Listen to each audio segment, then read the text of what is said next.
Pai do Senhor, igreja. Eu tô passando mal, mas...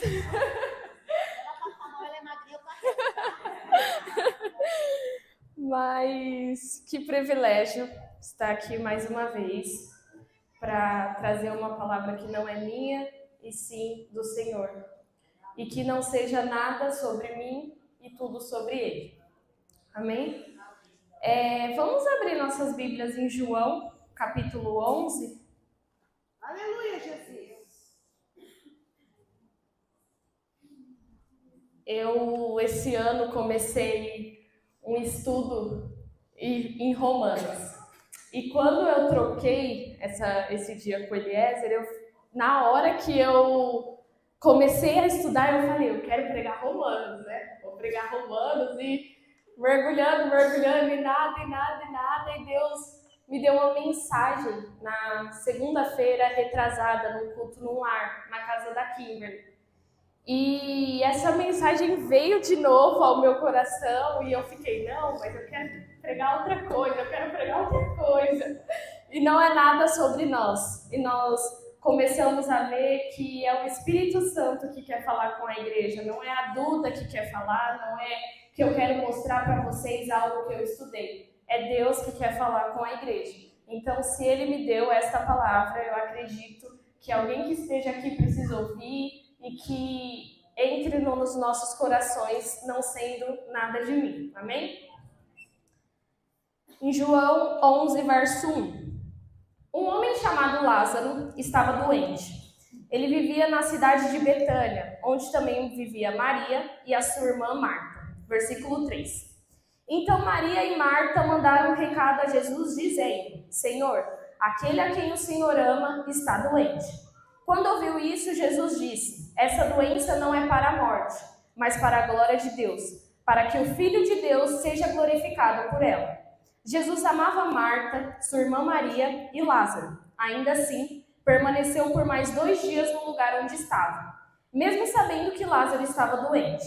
Depois disso, Jesus disse aos seus discípulos, vamos voltar para a Judeia. Os discípulos perguntaram, mas mestre, ainda pouco atrás, os judeus queriam apedrejá-lo, e agora o Senhor quer voltar para lá? Verso 11. Depois de Jesus ter dito isso, acrescentou, o nosso amigo Lázaro adormeceu, e eu vou voltar lá para acordá-lo. Os discípulos disseram, Senhor, se ele está dormindo, quer dizer que vai ficar bom. Jesus queria dizer que Lázaro tinha morrido, mas os discípulos pensaram que ele estivesse falando de sono. Então Jesus disse claramente, Lázaro morreu, e eu sou contente por não ter estado lá, pois assim vocês poderão ver e crer. Vamos lá. 17.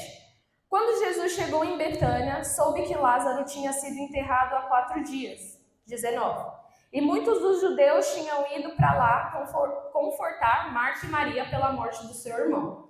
Quando Marta ouviu dizer que Jesus estava chegando, foi ao seu encontro, mas Maria ficou em casa.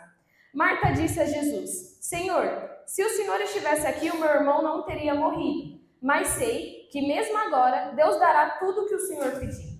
Jesus disse a ela, o seu irmão se levantará e viverá outra vez. Marta respondeu, eu sei que ele se levantará e viverá outra vez na ressurreição, no último dia. E Jesus lhe disse, eu sou a ressurreição e a vida, e quem crê em mim, mesmo que esteja morto, viverá. E todo aquele que crê em mim nunca morrerá. Você crê nisso? Marta respondeu, sim, Senhor. Eu creio que o Senhor é o Messias, o Filho de Deus, que estava para vir ao mundo. 34. Então Jesus perguntou, onde foi que o enterraram? Elas lhe respondeu, Senhor, venha e verá. Jesus começou a chorar. Então os judeus disseram, veja quanto ele o amava. Mas os outros também disseram, se Jesus abriu os olhos de um cego, por que não impediu a morte de Lázaro? De novo, Jesus sentiu uma grande tristeza no coração e foi para o túmulo. Era uma gruta fechada por uma grande pedra. Jesus disse, tire a pedra. Marta, a irmã do morto, disse, Senhor, já cheira mal, pois faz 4 dias que ele morreu. Jesus disse a ela, eu não lhe disse que se você cresce, você veria a glória de Deus? Então tiraram a pedra do túmulo, Jesus olhou para o céu e disse, Pai, Obrigado por o Senhor ter me ouvido. Eu sei que o Senhor me ouve sempre, mas digo isso para que as pessoas que estão em minha volta possam crer que o Senhor me enviou. Depois de Jesus ter dito isso, chamou em voz alta: Lázaro, venha para fora. O homem que tinha morrido veio para fora. Eles estavam com as mãos e pés envolvidos em faixa de pano e seu rosto também estava coberto por um lenço. E Jesus disse ao povo: tirem o pano e deixe que ele vá embora. Até aqui. A gente vê que, diferente de Mateus, Marcos e Lucas, João é um evangelho que ele quis escrever para mostrar para as pessoas quem era Jesus. Então, em João, nós vemos que ele descreve alguns sinais como prodígio, alguns milagres, ao invés de falar como prodígio, ele descreve como sinais. Porque sinais significa que é algo apontando para um lugar. É como se nós estivéssemos em uma estrada, tivesse uma placa que está apontando o destino final. Então, João ele relata os milagres de Jesus como sinais. E em João, capítulo 11, João ele escreve que o sinal que as pessoas tinham visto era para revelar quem Jesus era naquele capítulo. E João revela que Jesus Cristo é um Cristo presente, o tempo futuro no presente. Então o capítulo ele se inicia com uma enfermidade de Lázaro. As irmãs de Lázaro mandaram um recado para Jesus: Senhor, o seu amigo está doente, aquele que o Senhor tanto ama está doente. Eu vou pedir para as meninas se colocando aqui, para a gente fazer uma exposição, versículo 3. Maria manda chamar o Senhor dizendo: Senhor, aquele que o Senhor ama está doente. Isso é muito significativo, porque ela não precisou descrever uma solução, ela não queria manipular Jesus, ela só queria dizer: Senhor, o seu amigo está doente. E quando a gente pensa nessa frase que ela fala, aquele que tu ama está enfermo, a gente pensa que Jesus, meu amigo, vou ir depressa. E humanamente, a gente pensa que amor é pressa. Então, quando a gente lê esse texto, a gente fica pensando, se ele ama, se Jesus ama, se é Lázaro, se é o seu amigo, então Jesus vai depressa. E a resposta de Jesus para esse chamado de Marta e Maria, versículo 5, ele diz que ele não vai agora. Ele sabe o que está acontecendo, mas ele não ia depressa. E João, ele relata que Jesus permaneceu ainda durante 2 dias aonde ele estava. E eu falei isso lá na casa, eu falei uma frase que foi: o amor de Jesus não é medido pela pressa da resposta. Para nós, o amor é alívio imediato. E para Jesus, amor é manifestação da glória de Deus. Então, humanamente, nós esperávamos que Jesus fosse depressa, mas o amor a qual Jesus demonstra pelaquela família é manifestando e revelando a glória de Deus. Então, se Jesus tivesse ido quando Marta e Maria chamou, humanamente, como nós pensamos, Jesus iria chegar lá e curar o enfermo. Mas Jesus indo no tempo dele, no tempo certo, Jesus volta e dá vida a Lázaro novamente. Então, isso é o amor de Jesus. Não é medido pela pressa que ele chega, e sim pela glória manifestada através dele. Quando Jesus decide ir, ele declara: o nosso amigo Lázaro adormeceu. E ele fala isso para os discípulos, e os discípulos não entendem na hora, e eles pensam realmente que é um sono profundo que Lázaro está, então eles ficam mais aliviados. Então, humanamente, eles pensam: Jesus, então se o Senhor não foi agora, é porque Lázaro vai ficar bem, e o Senhor sabe que ele está dormindo. E Jesus enfatiza que Lázaro morreu, e ele vai lá para acordar, porque lendo isso, a gente pensa... Eu comecei a pensar assim em várias coisas. E aí, quando a gente lê, quando Jesus fala, Lázaro está dormindo, e os discípulos acham que é um sono profundo, e Jesus enfatiza, ele está morto, isso significa que quem está em Cristo, a morte é apenas um sono. Pois nós temos, através de Cristo, vida e vida eterna. Então, no Antigo Testamento, a palavra dormir, quando Jesus fala Lázaro está dormindo, significava realmente a morte dos santos. E em João, ele coloca uma metáfora colocando que Jesus é aquele que desperta. Quando Jesus chega, não há morte vencida, não há morte há mais de 4 dias. Quando Jesus chega, ele desperta, porque ele é a vida. E quando Jesus chega em Betânia, Lázaro já está morto há 4 dias, versículo 17. E esse detalhe é teologicamente muito importante, porque quando João escreve isso, ele sabe que a partir do 4º dia, hoje nós temos algumas teologias para saber que se a pessoa está dormindo durante muito tempo, ou é um coma, ou ela está desacordada por um tempo, os médicos conseguem fazer ela respirar por aparelho.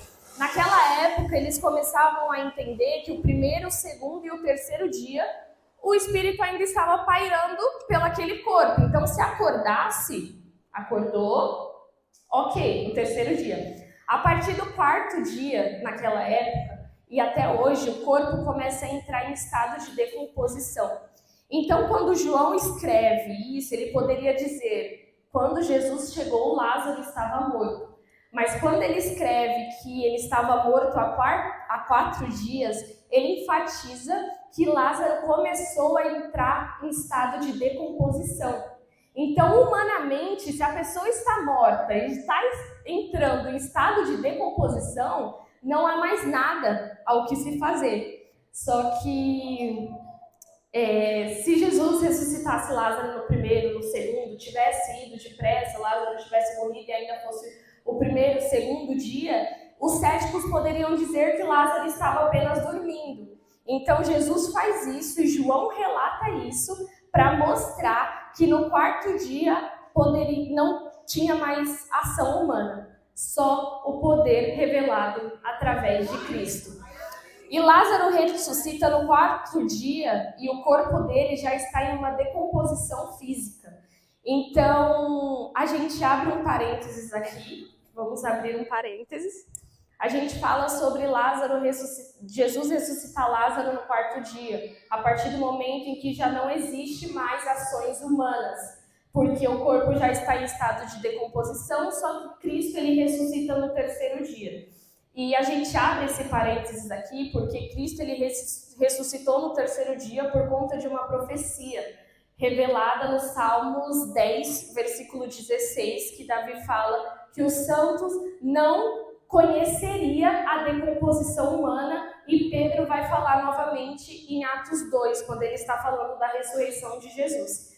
Então João nos ensina que Jesus Cristo é o Deus de ambos os estados.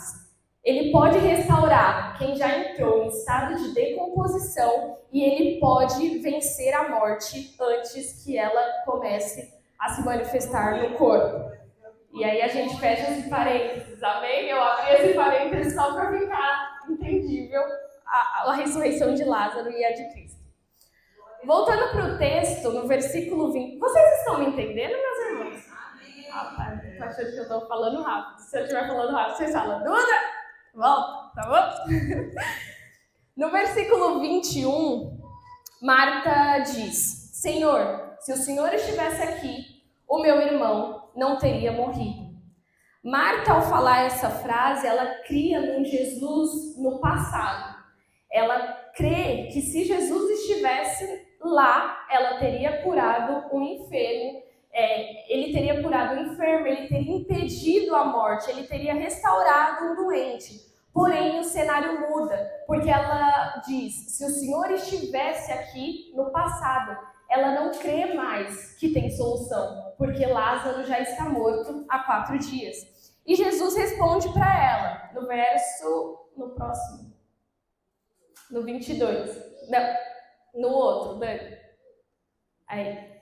E Jesus disse para ela no 23, teu irmão há de ressuscitar, o seu irmão levantará e viverá outra vez.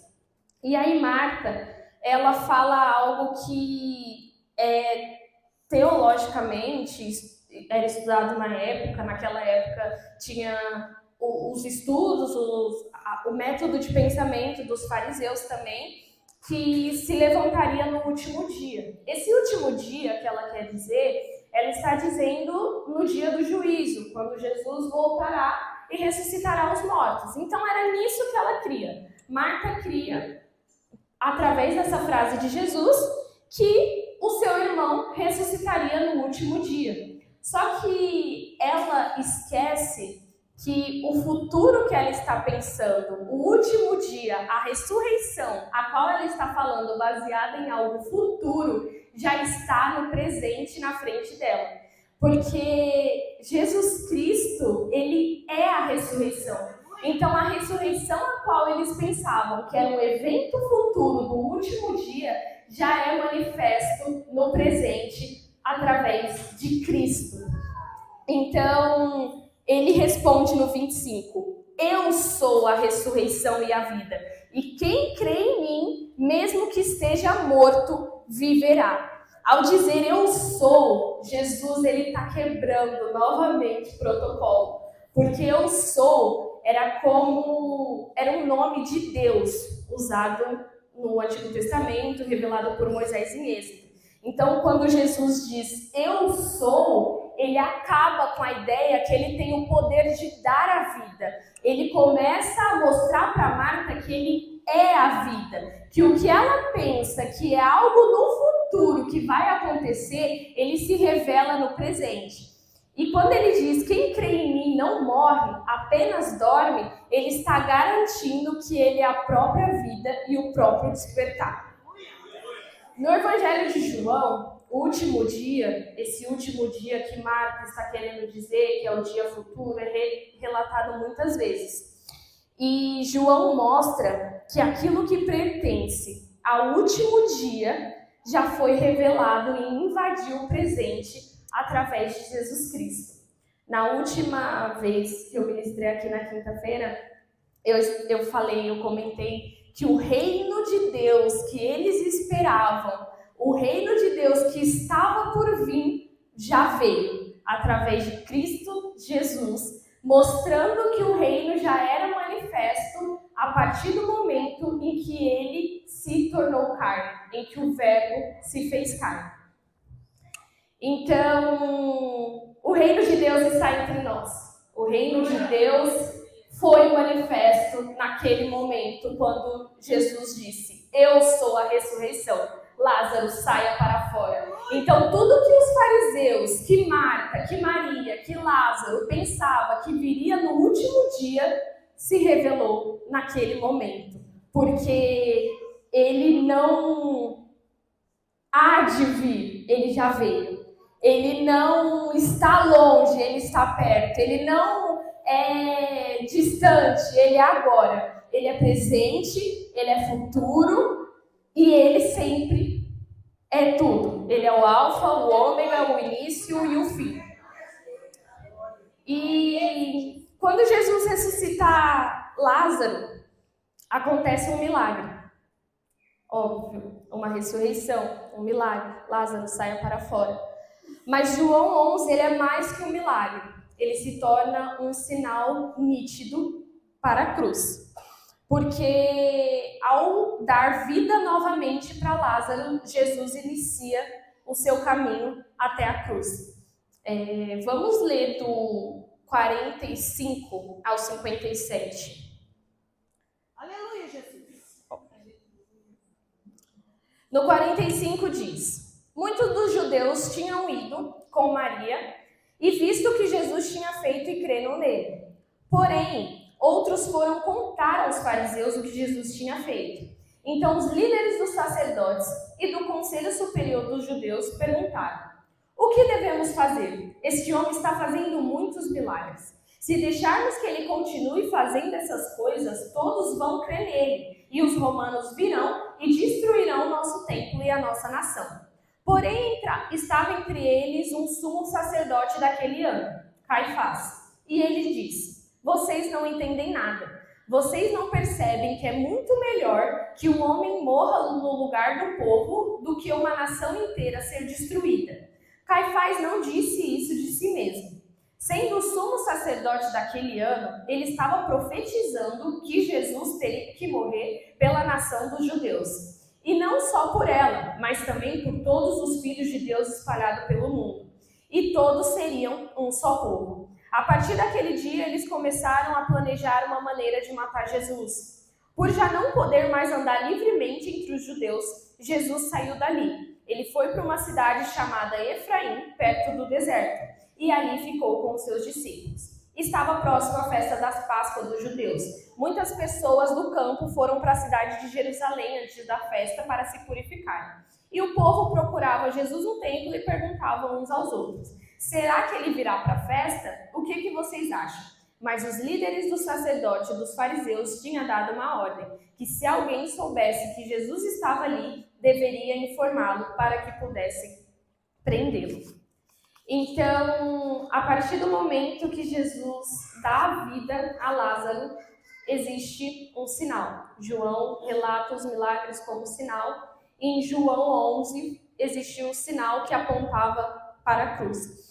Mas João, ele não descreve a cruz como uma derrota ou como um final triste. João, ele coloca a cruz como a glória revelada.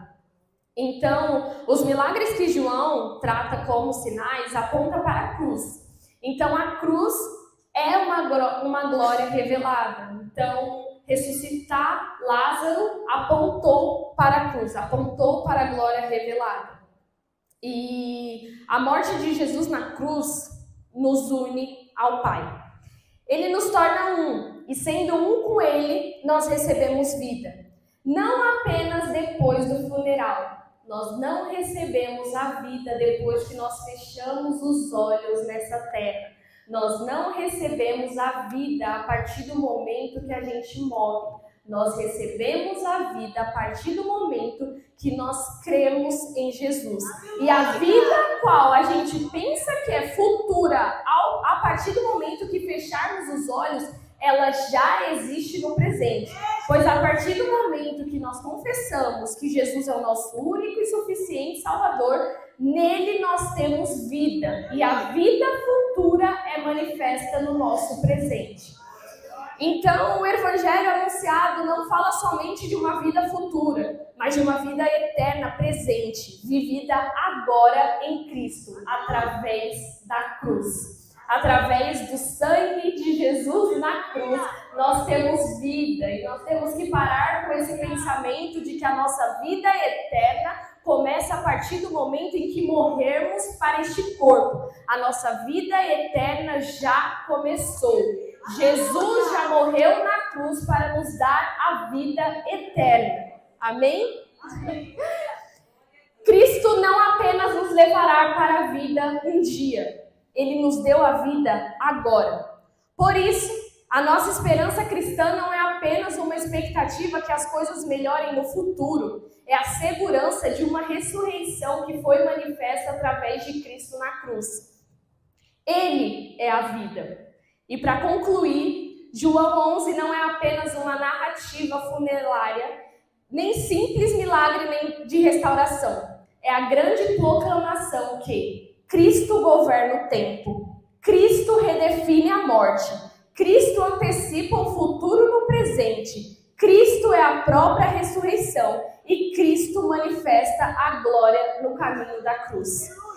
Ressurreição de Lázaro é um sinal, a cruz é um destino e Cristo é a vida, o centro e tudo que cremos no presente. Amém? E eu agradeço a minha oportunidade.